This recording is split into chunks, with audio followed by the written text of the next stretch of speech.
Apocalipse, capítulo 2, dos versos 1 ao 7.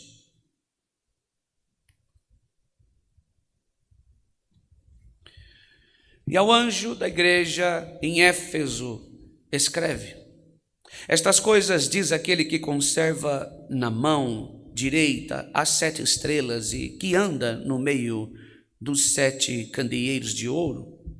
Conheço tuas obras, tanto o teu labor como tua perseverança, e que não podes suportar homens maus, e que puseste à prova os que a si mesmos se declaram apóstolos e não são, os que achastes mentirosos, e tens perseverança, suportaste provas por causa do meu nome, e não deixaste esmorecer. Tenho, porém, contra ti, que abandonaste o teu primeiro amor.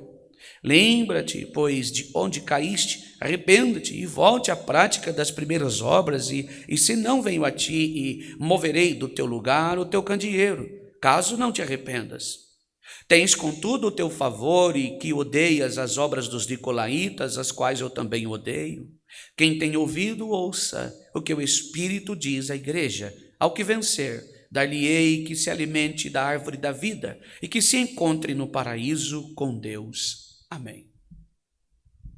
Ó Deus querido, em nome de Jesus, nos colocamos em sentimento e em espírito de oração, prostrados diante de Ti, para pedir ao Senhor que possa abrir a nossa mente para compreender esse texto, que o Teu Espírito Santo venha falar o nosso coração, prepara o nosso coração para receber a boa semente que é a Tua palavra.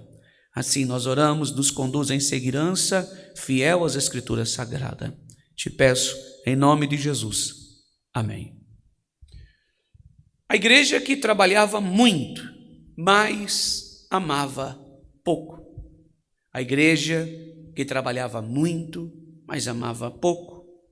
No versículo de número 4, diz assim: tenho, porém, contra ti que abandonaste o primeiro amor. Essa mensagem da palavra de Deus, uma mensagem expositiva, ela está trazendo a nós, esta noite, uma advertência, a advertência de Cristo, à igreja de Éfeso, sobre o abandono do primeiro amor. Irmãos, e nós precisamos fazer este autoexame. Nesta introdução, irmãos, eu quero lembrar os irmãos e fazer um comparativo bem simples. Me permita voltar no texto, depois que concluir a minha fala aqui, a título de introdução. No sentido físico, todo casado deve ter um primeiro amor. O cônjuge que Deus lhe deu, surge problemas.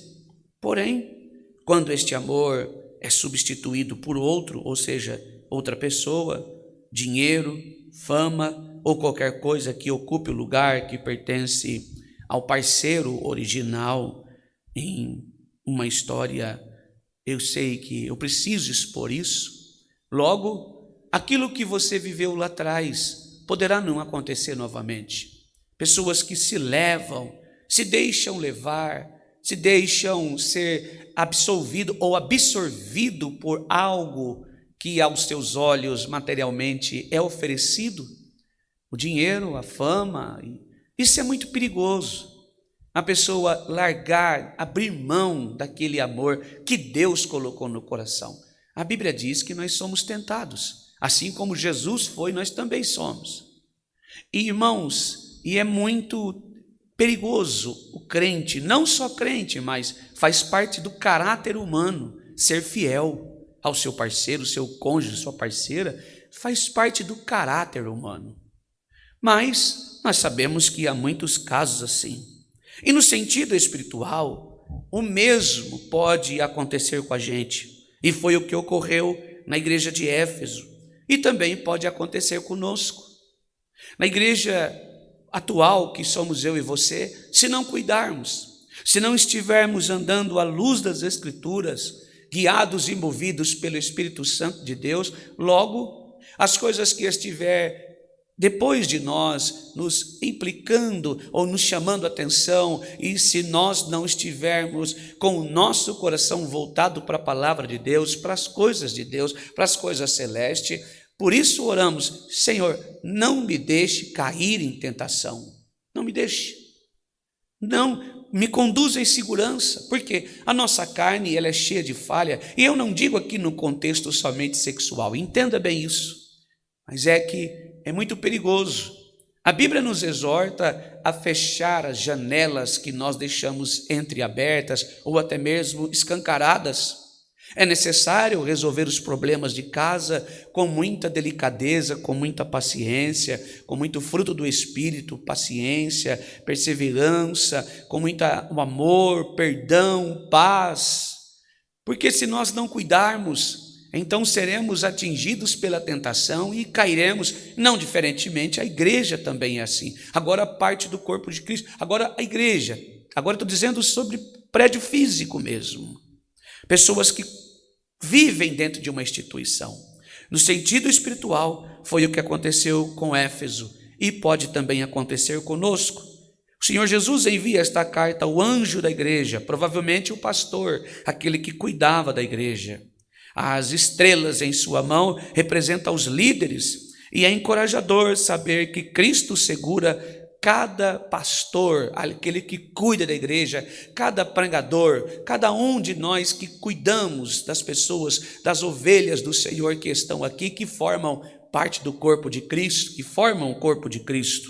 E ele cuida, ele caminha entre os castiçais, e castiçais aqui é uma tipologia apontando para a igreja, apontando para este cenário que nós vivemos aqui. A carta ela segue uma estrutura clara, ela elogia pela qualidade da igreja, mas repreende pelo pecado cometido, e o conselho é restaurar, e o desafio tem promessas de recompensa. Restaurar através do desafio, e também promete recompensa àquele que voltar ao primeiro amor. Bem, no versículo 2, 3 e também no 6 fala sobre isso. Só que se nós lembrarmos, por exemplo, nas cartas enviadas no capítulo 2, do 1, melhor dizendo, no 2, do 3 e no 6, nós vemos que Jesus ele está lembrando a igreja e advertindo, melhor dizendo, 2 e 3, nós vemos que Jesus está divertindo, dizendo: eu conheço as tuas obras, a obra de cada igreja, capítulo 2 e 3. Nós vemos Jesus lembrando bem isso. O Senhor conhece as obras de cada um, e Éfeso tinha muito a ser elogiado. Eles eram trabalhadores diligentes, não faltava atividade naquela congregação. Cultos, reuniões, ministérios, tudo funcionava. Eles se dedicavam ao serviço com empenho e não se cansavam.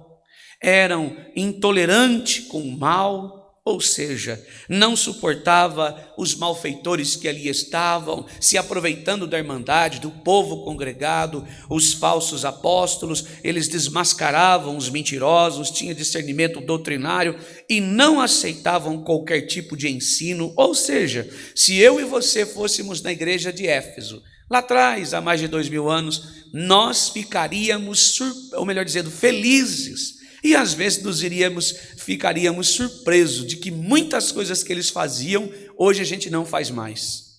Ao nível que eu digo assim, de graças a Deus, cultos, avivamentos, reuniões que eles promoviam, talvez hoje a gente não faz mais nem um pouco daquilo que eles faziam, que era um culto maravilhoso a Deus. Eu sei que nós fomos perdendo esta maneira de nós oferecermos um culto a Deus ao longo do tempo. Este amor foi se esfriando e nós mudamos muito. Não deveríamos, mas mudamos. Então, se nós chegássemos, vamos congregar em Éfeso hoje, nós voltássemos a 2000 anos atrás, eu penso que nós ficaríamos maravilhados com o culto deles. Irrepreensível, um culto maravilhoso. Nós sairíamos de lá elogiando os nossos irmãos. Eles odiavam as obras dos nicolaítas. Esse nicolaíta que era um grupo falso de mestre que promovia práticas que o Senhor abominava. Os irmãos de Éfeso, aqui os efésios também, os odiavam, compartilhavam do sentimento de Cristo, não aceitavam o que eles faziam. Irmãos, era uma igreja assim, era uma igreja modelo para muitas congregações hoje. Eles eram ativos, ortodoxos, perseverantes, zelosa contra o erro. Parecia ter tudo, mas não tinha. Não tinha. E que eles não tinham? Nós vamos falar sobre isso já já. Uma igreja pode estar cheia de atividades, mas vazia de amor. Uma igreja pode ter doutrina correta e o coração frio, não aquecido pelo amor, não tem envolvimento com pessoas, com gente. Trabalhar muito para Cristo, mas sem amar a Cristo. O elogio de Jesus aqui não era completo, havia um porém. Olha, entretanto, será que nós como igreja, nós aonde congregamos, ou nós mesmos na nossa casa, a igreja começa em casa, será que nós somos completos em amar? Somos completos em perdoar? Por exemplo, nós estamos aqui servindo a Deus e os irmãos que estão do outro lado já viram muitos comentários do outro lado aí, depreciativos, de, abre aspas, entre parênteses, crentes dominacionais, congregacionais, que vêm aqui nos comentários e falam absurdos, se julgam melhores, se julgam os mais inteligentes, os mais sábios. Eu sei que talvez isso não vem de uma liderança, mas vem do próprio povo. Eu fico perguntando, será que essa mesma pessoa examina a Escritura? A resposta é não. Se examinássemos as Escrituras, aquele que se acha mais que o outro, que tem uma doutrina maravilhosa, que a igreja trabalha em prol do evangelismo, que faz isso, faz aquilo, mas vir aqui nos comentários, agredir, falar coisas que não deve, humilhar pessoas, não respeita um culto público numa rede social, ainda declara de onde é, rapaz, é um negócio para se pensar. É justamente disso aqui que esse texto está dizendo. Não ter amor, não amava, não era hospitaleira, não era alguém que visitava os pobres necessitados, não tinha compaixão no coração. Eles abandonaram o primeiro amor e Jesus repreendeu: tenho, porém, contra ti que deixaste o teu primeiro amor. Uma única frase desfez todos os elogios anteriores, todo o trabalho, toda a ortodoxia, toda a perseverança, nada compensava a perca do amor. E o que é esse primeiro amor, irmão? Te explico. É a devoção ardente, apaixonada, que caracteriza o nosso início do relacionamento com Cristo. Quando a gente dá os nossos primeiros passos diante do Senhor, que ouvimos do Evangelho, nosso coração se derrete, se desmancha, parece uma gelatina, ele se desfaz, e a gente fala de Jesus o dia inteiro, nós amamos nossos irmãos, nós visitamos, nós falamos de Jesus até para os animalzinhos, ó, Jesus vai te curar, a gente ora até para os animais, não é verdade? Para aquele animalzinho de estimação que tem em casa, porque a gente está tão apaixonado por Jesus, que nosso coração está se deleitando da presença do Senhor. É justamente disso, o desejo de agradá-lo, a prioridade absoluta que ocupa seja Jesus, o amor que não mede esforço, que não conta sacrifício, que não calcula os custos, os gastos. Não é assim? A gente sai abençoando esse, abençoando aquele, a igreja precisa disso, a gente abre mão, nem que a gente passe aperto. Claro, não estou incentivando você a fazer isso, nós precisamos ter consciência e coerência nas coisas para não faltar em casa, mas no começo da nossa jornada a gente faz isso. Deixa a família em casa, e vai trabalhar aqui, e vai fazer isso, e vai evangelizar, e vai socorrer o irmão, tiramos de nós para ajudar o próximo. Jesus estava falando desse primeiro amor, não é trabalhar em construção, entenda bem isso, eu estou exagerando, é uma hipérbole, é um exagero que eu estou fazendo aqui. Nós praticamos este exagero e às vezes nos prejudica até em casa. Quantos que fazem isso? Mas não estou, entenda bem isso, irmãos, incentivando você a exagerar, não é isso. É porque eu estou fazendo uma hipérbole de como nós exageramos até no ato de amar. E como isso acontece? Gradualmente. Ninguém acorda um dia decidido parar de amar a Cristo. Não. O amor se esvai aos pouquinhos, substituído por ocupações, distrações, outras prioridades. O serviço que nasceu do amor agora se torna substituto do amor, né? Agora a gente não se preocupa mais de orar por um irmão, por exemplo. Nós não colocamos mais no nosso coração aquela preocupação, sabe? Você sabe como se chama quem trai o cônjuge? Adúltero. Eu sei que é uma palavra dolorosa de dizer, mas o Senhor odeia o adultério espiritual. Deixamos o primeiro amor. Adúlteros, adúlteras, não saibais vós que a inimizade do mundo, a inimizade contra Deus. Cartas de Tiago, fala de Tiago, apóstolo Tiago, capítulo 4, versículo 4. Ele falando essas palavras, Tiago, servo do Senhor. A aplicação aqui é: quanto a nós, amamos algo ou alguém mais do que a Cristo? Será que o nosso coração hoje está mais em alguém ou em algo do que a Cristo?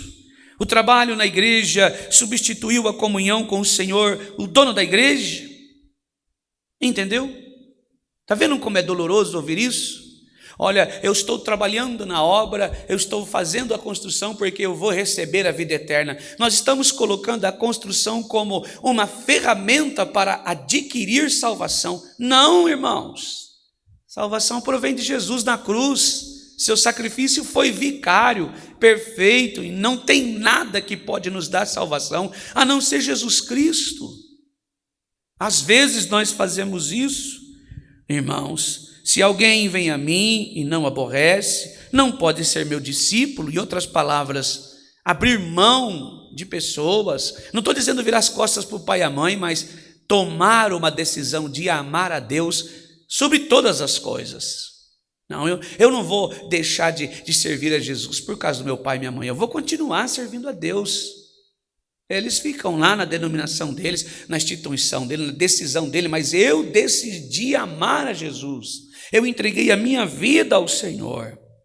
Não pode ser meu discípulo, ou seja, não pode me acompanhar. O primeiro amor, ele exige o primeiro lugar.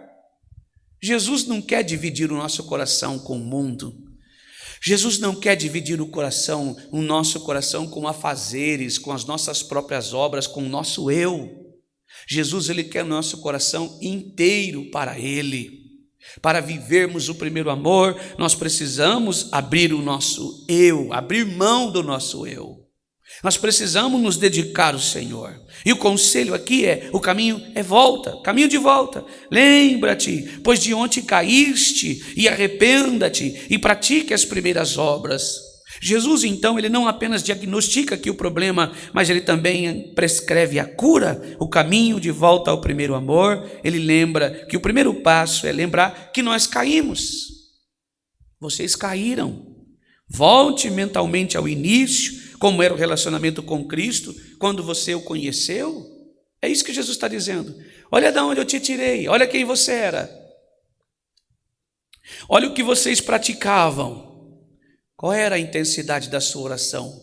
Como nós orávamos? Como nós nos ajoelhávamos diante do Senhor? Como nós nos prostrávamos diante de Jesus? Como era o nosso coração voltado para Ele? Qual era a intensidade da nossa oração? O prazer na palavra, a alegria do serviço? Nós precisamos comparar o presente. Nós precisamos comparar o presente com o passado, como nós éramos, e reconhecer a queda. Esse é o primeiro passo. Esse é o primeiro passo, lembrar-se: Senhor, é verdade, te amava tanto, te adorava tanto, Senhor. Eu me doava tanto, me entregava tanto, Senhor. Eu me dediquei tanto à sua palavra. Eu era vista sempre aos pés de Jesus, eu era visto sempre aos pés do Senhor. Eu tocava meu instrumento e meu coração se derretia, minhas lágrimas rolavam. Hoje não mais. Hoje talvez eu olho para o Senhor e falo: meu Deus, aonde eu esqueci Jesus? Aonde eu deixei? Aonde eu deixei o Senhor descansando e deixei? O Senhor fica aí, quando eu precisar do Senhor, eu corro aí para orar. A gente faz isso, queridos. Nós fazemos isso. E isso é vergonhoso da nossa parte. É triste. Jesus não merece o pouco de nós, o que sobra. Não. Jesus nos quer por inteiro. Nós devemos amar o Senhor de toda a alma, de todo o nosso coração. Com a nossa alma, com a nossa boca, confessar a Ele os nossos pecados e declarar a Ele o nosso amor. Hoje o Senhor está nos convidando a voltar ao primeiro amor. Louvado seja Deus. E segundo aqui, Jesus está dizendo: arrepender-se Não basta lembrar com nostalgia, oh, como era maravilhoso, a época que eu levantava de manhã cedo, lustrava a minha roupa, deixava tudo arrumadinho, contava os minutos para a igreja, para reencontrar os meus irmãos, para abraçá-los, para ouvir uma palavra cristocêntrica, não que fala de mim, não cheia de profetada, mas uma palavra que falava de Jesus. Eu contava os dias para poder chegar o dia da ceia do Senhor, aqueles que tomam de ano em ano, aqueles que tomam de 3 em 3 meses, 6 em 6 meses, um mês. Nossa, eu contava os dias, irmão, para participar da ceia, meu coração se derretia, aonde eu ouvia falar de Jesus. Hoje não mais. Parece que esfriou esse amor. Parece que nós estamos ali somente numa celebração, uma obrigação, fazendo um dever para que as pessoas possam nos ver ainda como ortodoxos, pessoas que ainda continuam na presença, mas de fato o coração está gelado, está sem Deus, não está mais sensível à presença do Senhor, o forno está apagado, não há chama. O Senhor Jesus está nos convidando às mesmas orações fervorosas, às mesmas buscas pela presença de Deus, a mesma generosidade no serviço, o mesmo tempo dedicado à comunhão. O amor se reacende como voltamos às práticas que antes nos alimentavam. É necessário nós voltarmos. É necessário nós voltarmos a adorar o Senhor, porque Ele é o nosso Deus, é o nosso Pai, o refúgio, é a nossa fortaleza, é o socorro presente nos momentos de angústias, de tribulações. E terceiro aqui, praticar as primeiras obras. Jesus convida os irmãos de Éfeso a voltar a praticar as primeiras obras, ou seja, voltar a fazer aquilo que nós fazíamos no início, as mesmas orações, as mesmas buscas pela presença de Deus, a mesma generosidade no serviço, oh, aleluia, e nós precisamos voltarmos, e não basta nós voltarmos somente lembrarmos com nostalgia, não, mas é preciso arrepender-se genuinamente. Senhor, eu me arrependo, de fato, eu andava com o Senhor, eu abandonei o primeiro amor, mas agora eu quero voltar novamente, eu hoje estou infeliz com o meu pecado, e o pecado requer arrependimento, não apenas sentimento de falta, olha, Deus foi embora e hoje eu estou desse... Não, eu sei que você consegue identificar o amor quando começou a esfriar, é muito fácil, é só nós pararmos e analisarmos. Foi naquele dia, a partir daquele momento lá, eu comecei a errar, eu comecei a esquecer o Senhor, comecei a me esfriar na presença de Jesus. Foi naquele dia. Eu sei que nós conseguimos também lembrar, nós conseguimos lembrar como nós éramos antes. Irmão, eu entrava na igreja, meu coração já era aquecido, eu entrava no meu quarto para orar, minha alma já fervia, eu abria as escrituras, eu não parava mais de ler, eu era incomodado para não parar, mas eu era convidado a continuar lendo, e o meu espírito se alegrava, e hoje de repente eu perdi tudo isso. Eu quero dizer a você, pelo Espírito Santo de Deus, que o caminho de volta está aberto, e não é complicado. É doloroso, mas simples. É lembrar-se, arrepender-se e voltar às primeiras obras hoje. Louvado seja o nome santo do Senhor. Para encerrar esta mensagem aí, talvez você esteja vivendo desta maneira, aonde o amor do seu coração por Cristo se esfriou, talvez por causa de uma dificuldade, uma decepção que você viveu, até mesmo com a igreja, com pessoas dentro da igreja. Às vezes o problema está dentro da nossa casa. Lá no versículo 5 da parte B diz assim, quando não, brevemente a ti virei e tirarei do seu lugar o teu castiçal, e não te arrependeres, se não te arrependeres. Ou seja, uma igreja pode continuar existindo fisicamente enquanto o seu castiçal for removido, o prédio permanece, os cultos acontecem, a atividade continua, mas a luz apagou. Castiçal aqui eram luzes, vai embora. Eu sei que você e eu não queremos isso. Nós desejamos que esta luz, que é Cristo, continue acesa. A presença de Jesus não pode se retirar de nós. Resta apenas uma forma religiosa, sem Espírito. Não, precisamos ter o Espírito de Deus. Talvez você está aqui esta noite e talvez faça isso. Vai à igreja como um ritual, como um costume. Talvez vá à igreja para respeitar o teu pai, tua esposa, teu marido, teus filhos, talvez até o teu ancião, teu presbítero, teu pastor. Olha, eu estou aqui, tá bom? Mas está com a lâmpada apagada. mas não tem aquele sentimento mais maravilhoso no teu coração. O Senhor Jesus está dizendo pela sua palavra que Ele quer restaurar você, Ele quer avivar você, não fazer do culto um ritual, um compromisso, uma obrigação, um favor, não, mas servir a Deus não só aqui, não somente dentro da casa de Deus, mas também lá fora. Momentos maravilhosos que nós temos a sós na nossa casa, lá no nosso quarto, no cantinho da oração, porque todos nós temos, eu tenho o cantinho da minha oração, todos nós. Jesus está te esperando de braços abertos, Ele quer tocar em você, louvado seja Deus. E esta advertência é para nós, para as igrejas, agora prédio também, e para nós como templo e morada do Espírito de Deus, também para nós. Seu testemunho ainda brilha, sua luz ainda ilumina, ou você e eu somente temos aparência cristã? Enquanto o amor se foi, o arrependimento é urgente. Jesus está nos convidando antes que o castiçal seja removido. Abra o seu coração esta noite. Nós estamos começando uma semana, nós estamos iniciando uma semana. Vamos buscar a Deus em oração agora, para que esta lâmpada permaneça acesa, que é Cristo em nós, para que a presença de Jesus esteja no nosso coração. Oremos em nome de Jesus. Amém. Glória a Deus.